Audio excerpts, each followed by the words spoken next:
سلام. امروز میخوام در مورد یه دوربین، کوچکترین دوربین جاسوسی دنیا به نام مینوکس باهاتون صحبت کنم. در این حال که خیلی قدیمیه، از تکنولوژی خیلی بالایی برخورداره. ببینین کیپ چرمیش و واقعا دست عکاسش بوده. این بند و کیپ و اینا مخصوصه. اجازه میخوام ببینین نورسند داره، صورت شاتر داره، صورت شاتر تا 1000 از B و 1 ثانیه شروع میشه تا 1000 ثانیه. F ثابتی داره، F 3.5، نمیدونم خونده میشه نه. نورسند که بدون باتری براتون کار میکنه. اجازه بدین ببینین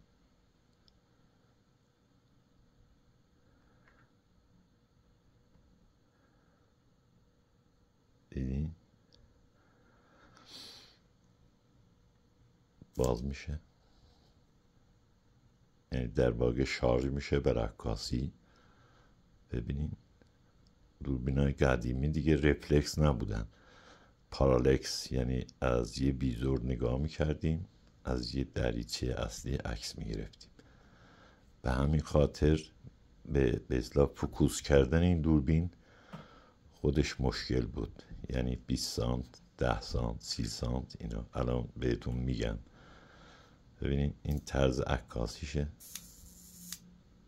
0.2 ثانیه بود، دوباره شارژ میشه. عکس دوم شمارش عکس از اینجا نشون میده، اینم فاصله‌شو رو تنظیم میکنه.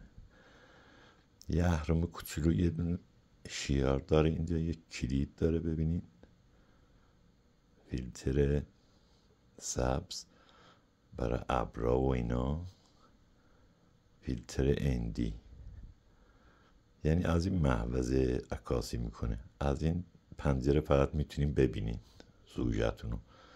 خب فیلتر اندی رو میزنیم کنار. خیلی جالب بود. اینا بیشتر برای عکاسی به اصطلاح مدارکینا به درد میخورد. خب تمام تجهیزات یه دوربین عکاسی حرفه‌ای رو این دوربین داره. ببینید به خاطر اینکه سریع طرف بتونه از اسناد مخفی رو میز اتاق عکاسی کنه، اینجا ببینید مشخص میشه از 20 سانت شروع شده رفته تا 60 سانت. به خاطر اینکه اینو بتونه دقیق فوکوس کنه، اجازه بدین این مدرکی میذارم اینجا. خب این زنجیر این دوربین ببینید یه برآمدگی هایی داره اینجا. خب دیدین یه برجستگی داره. این مال 20 سانت، 24 سانت، دیدین، بعد 30 سانت، همینجوری میره 40 سانت، بعد 60 سانت. چه جوری حالا عکاسی میکرد؟ یه سند رو میذاشتن رو میز.